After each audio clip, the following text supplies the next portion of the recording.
Okay. Picked up this, the first one was incredible. But I'm hoping that this one will be the same.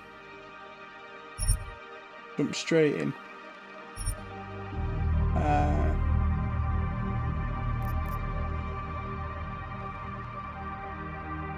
If you die, you have to restart the game from the beginning.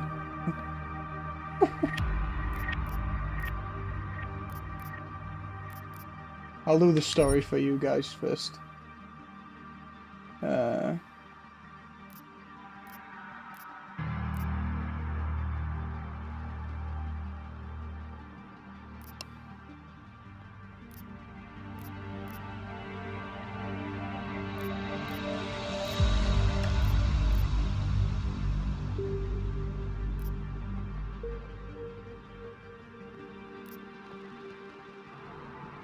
We'll go standard controller.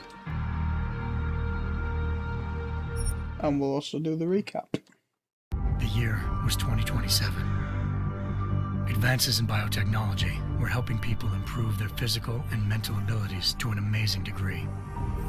Provided, of course, they had enough money. A new breed of people was emerging, half human, half machine. And in Detroit at least, not everyone was happy to see it.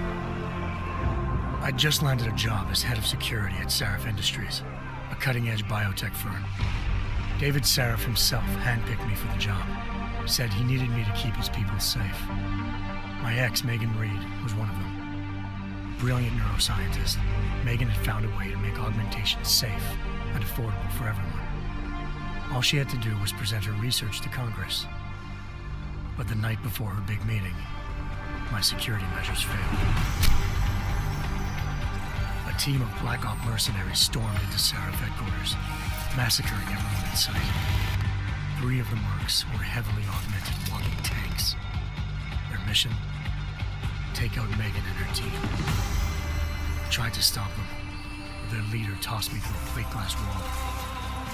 Last thing I heard as his bullets slammed into my brain was Megan's dying scream. I should have died with her. Only I didn't. High-end military-grade enhancements saved my life. The best augmentation Sarif's money could buy. It took me half a year to get a feel for them. Should have taken longer. But 6 months into my recovery, Sarif Industries was attacked again. This time, by a radical group of pro-human purists. Violent, militant, and fanatically opposed to human augmentation. They claimed to be members of Humanity Front, a non-profit organization that wanted the UN to limit biotechnology research.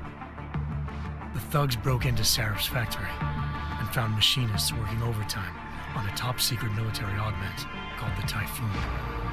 Sarif sent me to retrieve it, and when I did, I found one of the so-called purists next to it, wired with cerebral implants, trying to download its classified specs. Obviously, something more was going on. The AUG killed himself before I could question him. Sarif ordered me to dig deeper, so with the help of Frank Pritchard, Sarif's head of cybersecurity, I did. Turns out a second hacker had been controlling the AUG's actions from somewhere off-site. Pritchard and I tracked his signal to a secret FEMA internment camp in Detroit. The Black Op mercenaries were there. The same mercs who'd left me for dead 6 months before. Figured they'd try again when they saw me. It wasn't so easy for them this time. I took out the tank named Barrett, even got him to give me a new lead. A penthouse apartment in China. Of course, we both knew it would be a trap in the end.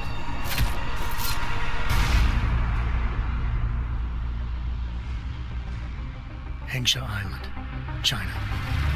Home to a city so crowded, they had to build a second city on top of it. Trying to find clues in Hengsha wouldn't be easy. Lucky for me, I wasn't alone. Farida Malik, Sarif Industries' ace pilot, had lived in Hengsha before. A good person to have on your side. She knew enough about the place to get me around. Malik dropped me in the lower city, close to the penthouse Barrett had told me about. Bell Tower Associates, a private security firm under contract to the Chinese government, had agents tossing the suite when I arrived. Just not for the reason I'd been expecting. Turns out the man who lived there was a criminal hacker named Van Bruggen. The same hacker who'd been remotely controlling the AUG in Sarah's factory. Van Bruggen's panicked decision to force the man to commit suicide had been a mistake. Now his mercenary partners were gunning for him, and I needed to find him before they did. Locating Van Bruggen meant playing nice with the triads, Hengsha's organized crime lords. They had the hacker holed up inside a low-rent capsule hotel. By the time I found him, Van Bruggen had no qualms giving up the woman who hired him. Zhao Yunru, president of the Taiyang Medical Corporation. According to Van Bruggen, Zhao wanted to monopolize the augmentation industry and had hired Black Op mercenaries to destabilize her competition. Seraph Industries was at the top of her list. To prove this, I needed to get inside TYM and grab a surveillance hologram off a server. I suspected Van Bruggen was hiding something when he told me this, but nothing could have prepared me for what I saw. Megan wasn't dead. She and her 4 best researchers had been kidnapped, spirited away somewhere while their kidnappers made it look like they were dead. Desperate to learn more, I confronted Zhao in her penthouse. She claimed to be a pawn in a bigger plan, and hinted at a group so powerful it controlled global interests at a whim. Then she slipped into a panic room and hit the alarm, forcing me to make a very quick exit. I figured Zhao was lying, but part of her confession made sense. David Seraph had been worried about his people. So worried, he'd required all of them to have subdermal locator devices surgically implanted. The GPOs would have been broadcasting the day of the attack. But Zhao said a single call to Picus, the world's leader in global 24-hour satellite news, had turned those signals off. I needed to fly to Picus headquarters in Montreal if I wanted to learn more.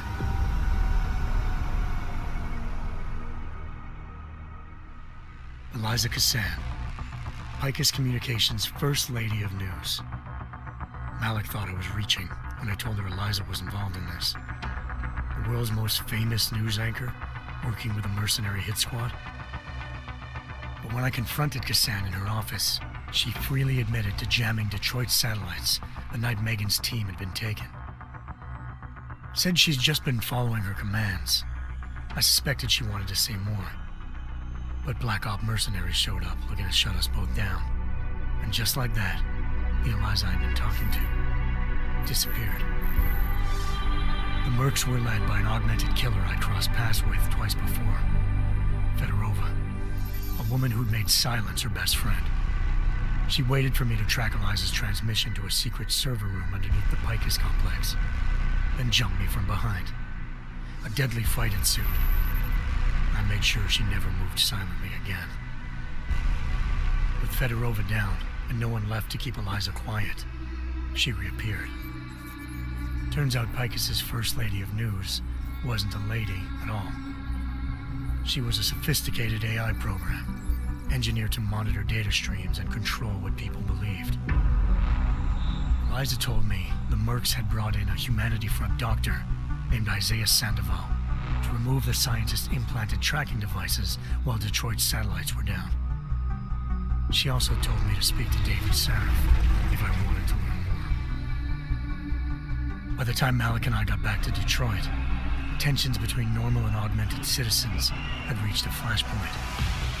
Riots were breaking out in several cities, and the UN was being urged to intervene. Seraph was trying hard to convince Hugh Darrow, the inventor-turned-philanthropist who'd once been a leading proponent of enhancement technologies, to help stop a possible regulatory vote. Seraph had a lot riding on Darrow. Megan's discovery would have given millions of people the chance to evolve beyond their normal human abilities, and at the same time catapulted Seraph Industries to the top of the Fortune 500. According to Seraph, Megan's kidnappers knew this, and didn't want people evolving unless they controlled how it was done. He called his enemies Illuminati, and urged me to keep searching. Determined to do so, I tracked down Sandoval via America's most outspoken augmentation opponent, Bill Taggart, Sandoval's boss and founder of Humanity Front. Sandoval admitted to operating on Megan's team when I confronted him, but said he hadn't removed their GPLs. He'd merely switched them to a different frequency. Pritchard was able to trace one of the signals to China. Malik and I immediately took off in pursuit. Unfortunately, the Illuminati were one step ahead.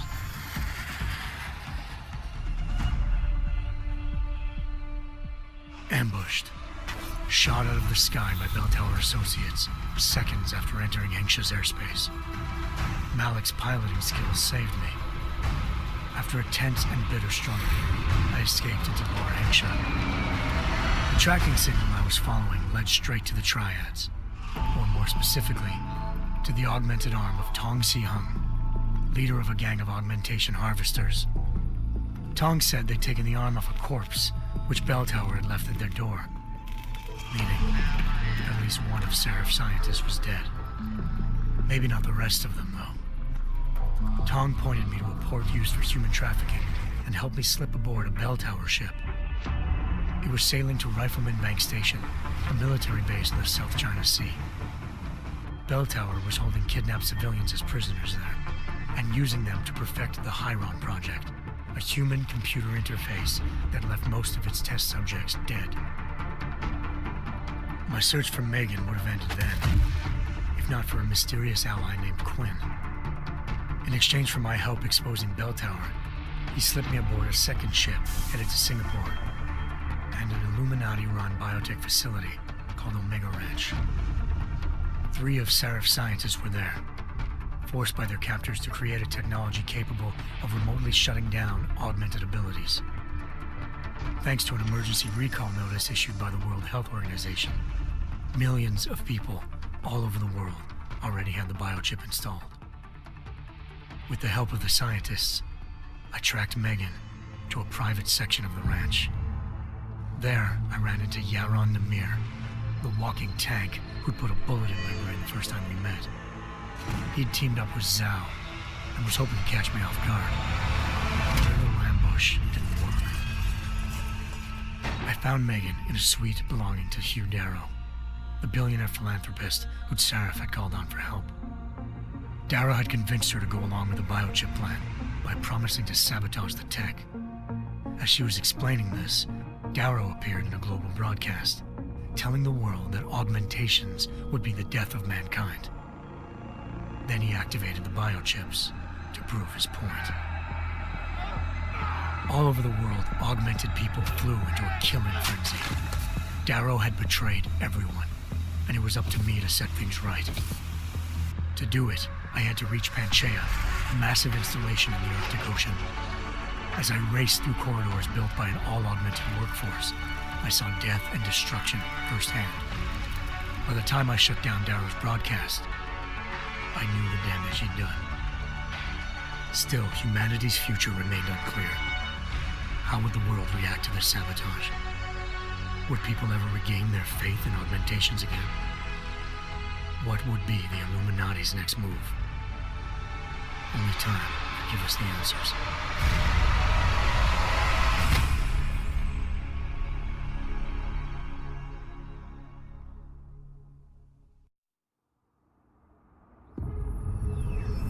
So as you can see, that was the first game, and it was unbelievable.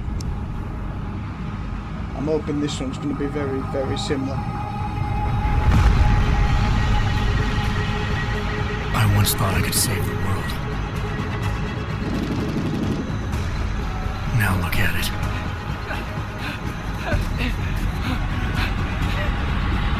In yet another augmented terror attack, 251 passengers aboard Sista Airlines Flight 451 were killed when an augmented passenger broke into the plane's cockpit and ruthlessly butchered its flight crew.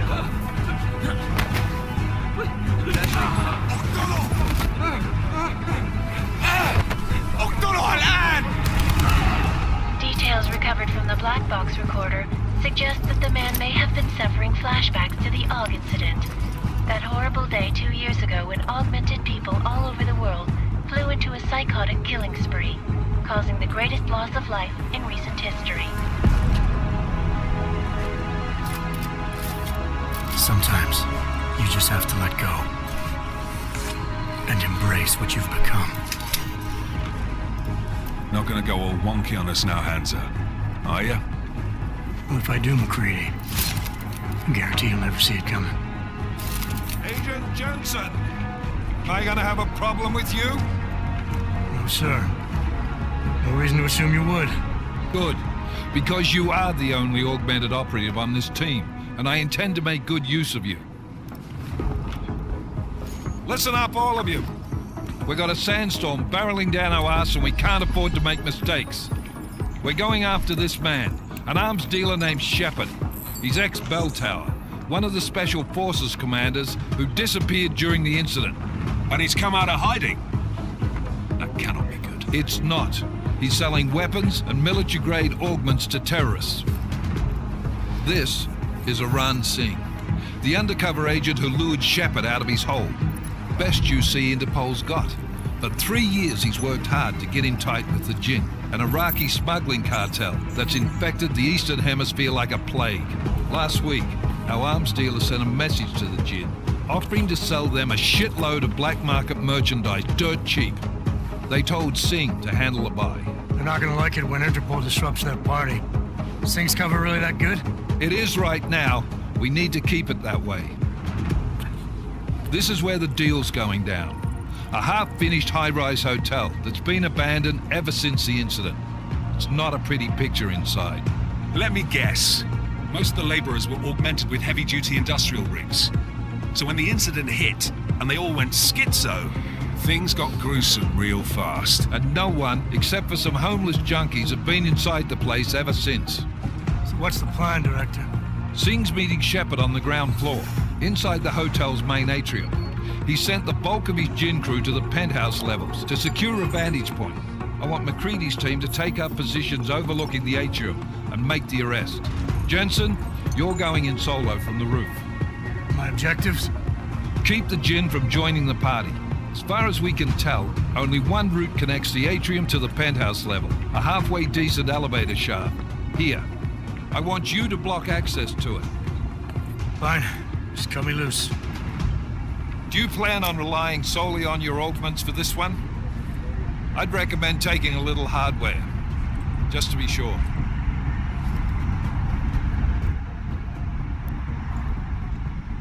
It's all well and good, but he's chucking me in on my own. I mean, I did non-lethal before, I'll do it again. We've got a UC in there. Might be easier to maintain his cover if he's not the only one still breathing when this is done. Smart thinking. Yeah, but if anything does happen to him, you'll be telling his wife. After you get out of the hospital, of course. What about range? There's lots of wide spaces and high ceilings in there, but a number of tight and constrained rooms too. So it's a crapshoot, really. I went short before, we'll mix it up with the rifle this time. Well, I'm not looking to play dice with anyone in there. Give me something with distance. Your call. Less chance of being seen and compromising Singh that way. One last thing, Jensen. Singh said that Jinn are using some sort of portable Wi-Fi device to boost communications. He's got a better chance of maintaining cover if you disable it. I'll keep an eye out for it. But aren't we on the clock here? You said there's a sandstorm moving in. There is, and we got the intel on this mission at the very last minute, so we're scrambling a little. If it comes to it, your number one priority is keeping the Jinn out of that atrium. Copy that. Time to put away your happy thoughts, gentlemen. We're approaching the target building. You're up first, Jensen. Let's do this. Task Force Actual. This is Knife Leader. Engage Hush drives and descend to Angels 1-5.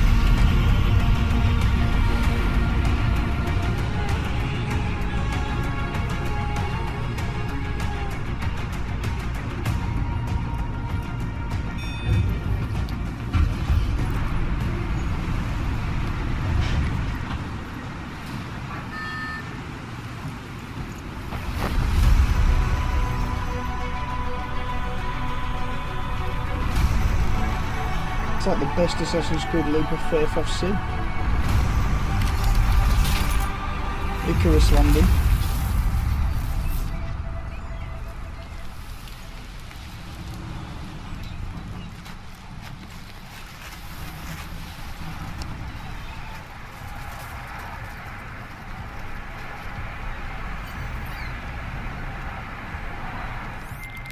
Team leader, this is Jensen. I'm on the roof.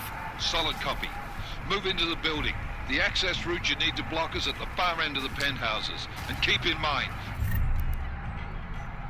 Change up. the direct route might not be the easiest one. Roger that. McCree... He will advise once his team is on the ground.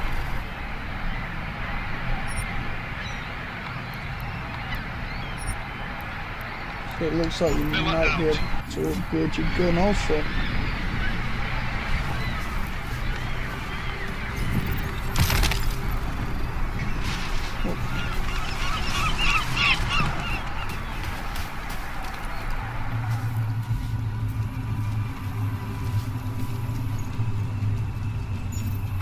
Ah, you tap it, okay.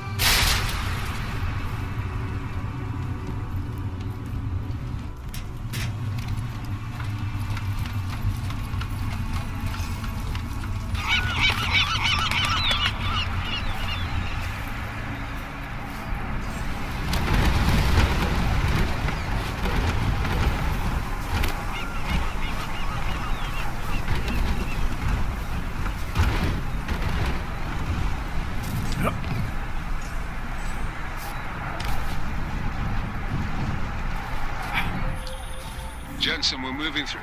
Oh, fuck! What's wrong? The Gen have got a few Jennies up and running. We're gonna have to hack keypads. Should enjoy it, McCready. They have colors and shapes.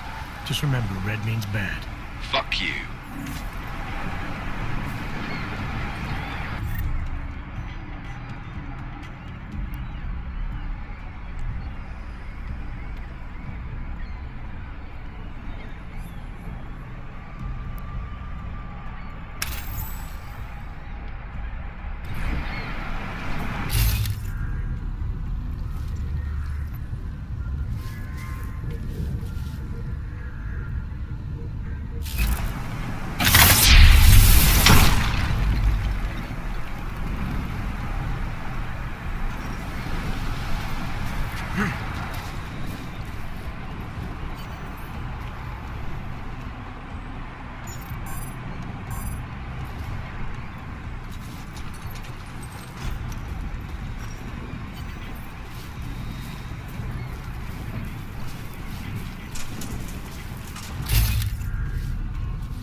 Anomaly detected. Trace program initiated.